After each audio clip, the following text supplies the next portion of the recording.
नमस्कार, आप देख रहे हैं पॉलिटिकल आइडिया। मैं हूं प्रदीप कुमार।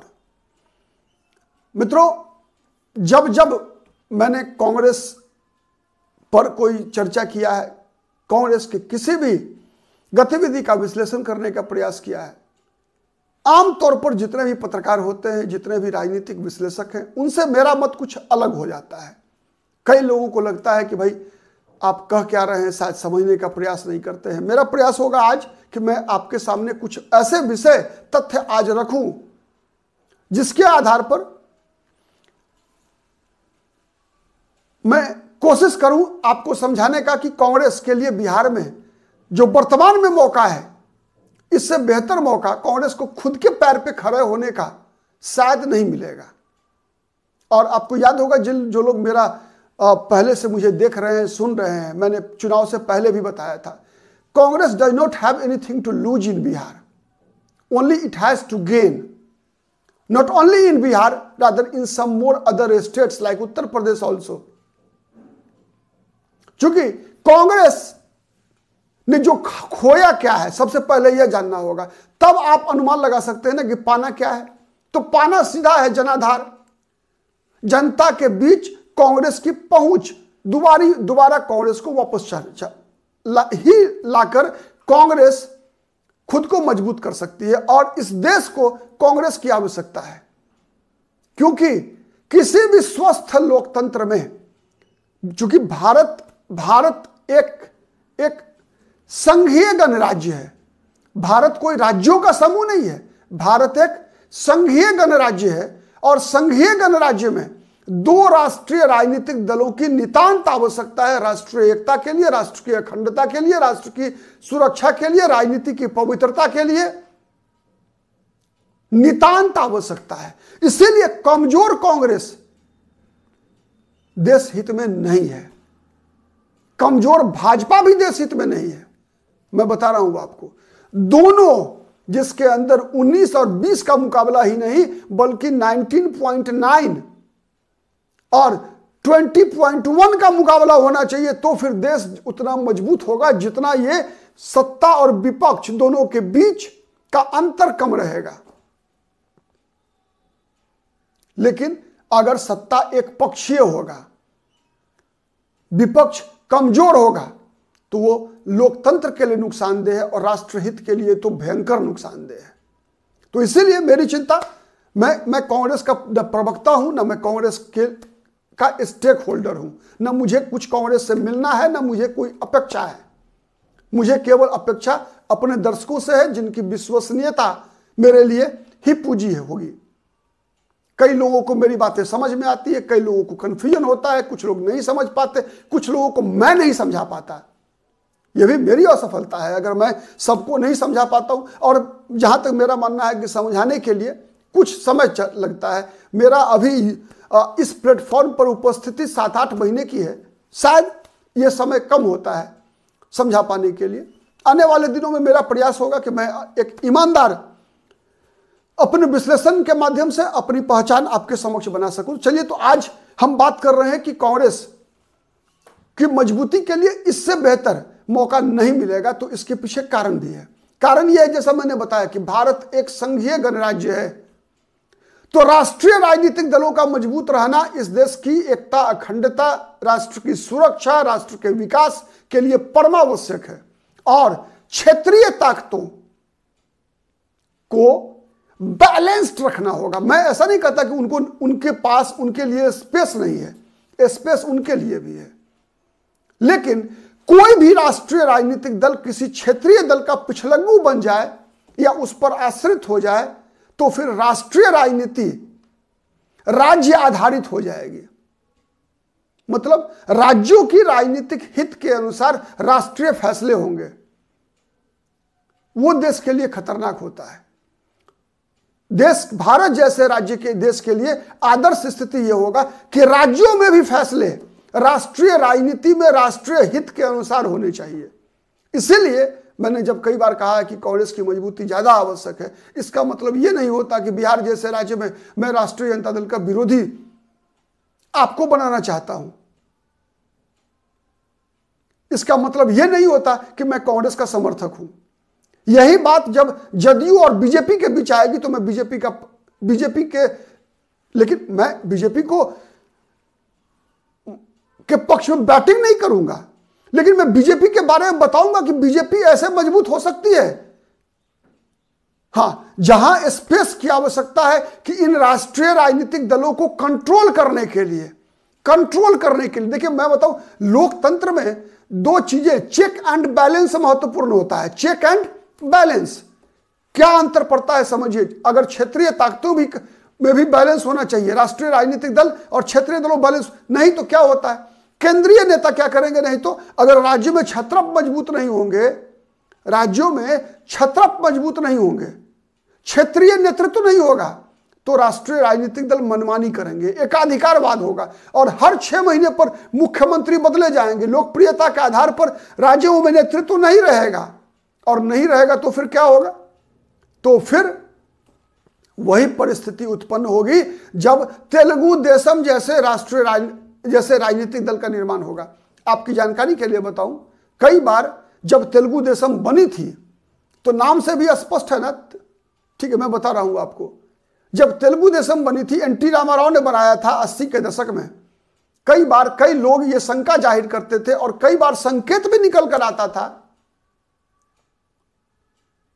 कि भारत का मतलब दक्षिण भारत के कुछ राज्य नहीं होते, भारत का मतलब दक्षिण भारत के कुछ राज्य नहीं होते।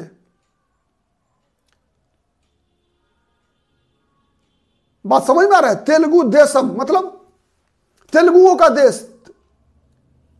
तमिलनाडु की राजनीति आपको पता है, तो इसीलिए इस देश की राष्ट्रीय एकता के लिए, अखंडता के लिए बैलेंस बनना जरूरी है, और ऐसा भी नहीं कमजोर हो क्षेत्रीय ताकतें जिससे कि राष्ट्रीय राजनीतिक दल के लोग उसे अपने हित में केवल दुरुपयोग कर सके। तो लोकतंत्र में संतुलन आवश्यक है, लोकतंत्र में संतुलन आवश्यक है। तो चलिए बात करते हैं बिहार में कांग्रेस की स्थिति की। चूंकि इस बार जिस प्रकार का परिणाम आया है, इस परिणाम में कांग्रेस के लिए बहुत कुछ छुपा हुआ है। छुपा हुआ क्या है? 2-3 परिवर्तन दिखा होगा, आपने महसूस किया होगा। आरजेडी कमजोर, अपने इतिहास में सबसे ज्यादा कमजोर हुई है। सीट तो इससे भी कम मिला था 2010 में, जब 22 सीटें मिली थी आरजेडी को, अभी 25 है। लेकिन आप यकीन मानिए 2010 में आरजेडी इतनी कमजोर नहीं थी जितनी अभी है। उस समय एकाधिकार था लालू प्रसाद यादव का, आज लालू यादव के परिवार का एकाधिकार नहीं है इस पार्टी के ऊपर, तेजस्वी यादव की पार्टी है ये। उस समय मुसलमान और यादव कॉम्बिनेशन पूरा इंटैक्ट था, भले ही चुनाव हार गई थी आरजेडी, लेकिन ये वोट बैंक इंटैक्ट था। आज क्या है? क्या आज मुसलमान आरजेडी को फर्स्ट चॉइस मान रहे हैं? नहीं, सेकंड चॉइस भी नहीं मान रहे, मजबूरी का चॉइस मान रहे हैं। जहां पर बीजेपी को हराने के लिए कोई तीसरा विकल्प नहीं मिलता, वहीं आरजेडी को केवल वोट देता है। क्या दलित आरजेडी से जुड़ रहे हैं? नहीं। किससे जुड़ना चाहते हैं? कांग्रेस से। क्यों? इसलिए कि कांग्रेस दलितों की आवाज बनने का प्रयास कर रही है। आरजेडी से क्यों नहीं जुड़ती? क्योंकि आरजेडी की शहंशाही राजनीति से डर लगता है दलितों को, डर लगता है अति पिछड़ों को। तो इसीलिए दलित, मुसलमान ये इंतजार कर रहे हैं कांग्रेस का, ये इंतजार कर रहे हैं। और उस इंतजार को समाप्त करने के लिए कांग्रेस को लड़ना होगा 243 विधानसभा सीट। क्योंकि जब तक आप समाज के सभी वर्गों को प्रतिनिधित्व नहीं देंगे आप उचित, तब तक आपको उस वर्ग का लोकतंत्र में साथ नहीं मिल सकता। केवल बातें बनाना से समर्थन नहीं मिलता, करने से समर्थन मिलता है। तो करने के लिए विस्तार आवश्यक है। विस्तार कौन करेगा? माध्यम कौन होता है? कार्यकर्ता।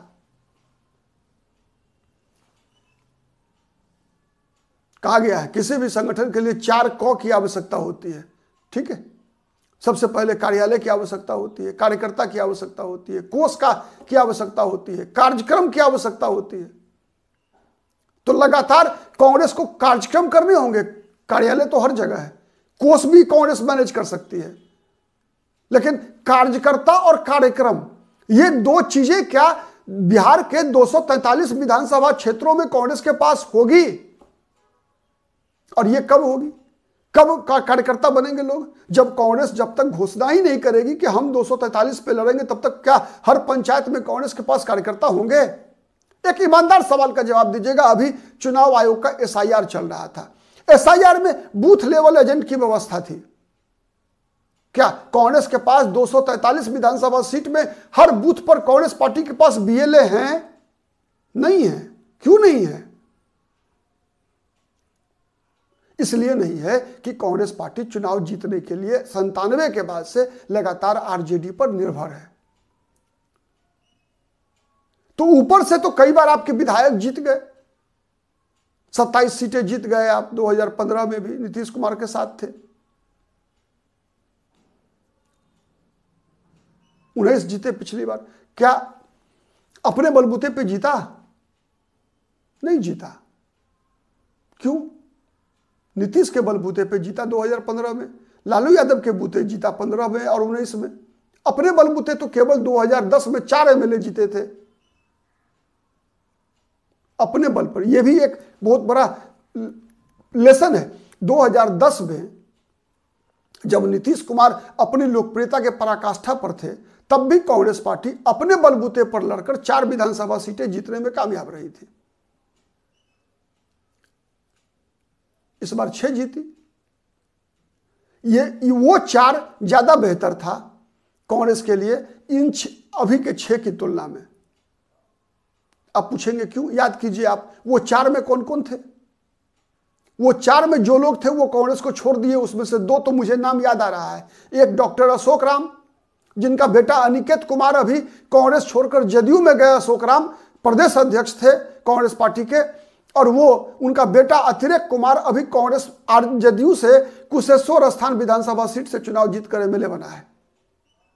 मोहम्मद अफाक आलम कसबा से 10 में भी जीते थे, उनका टिकट इस बार काट दिया गया।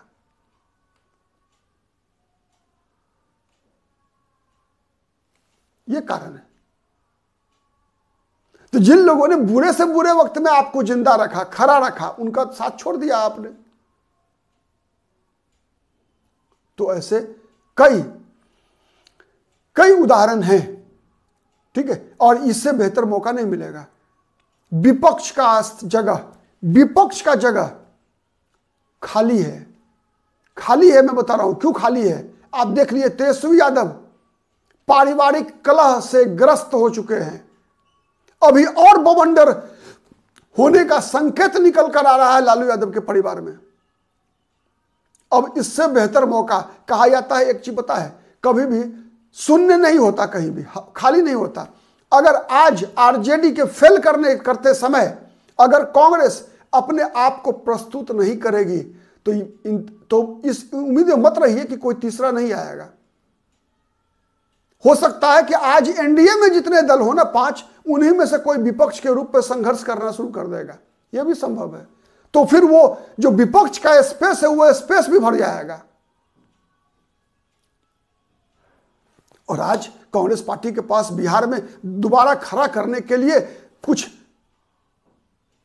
चेहरे भी हैं।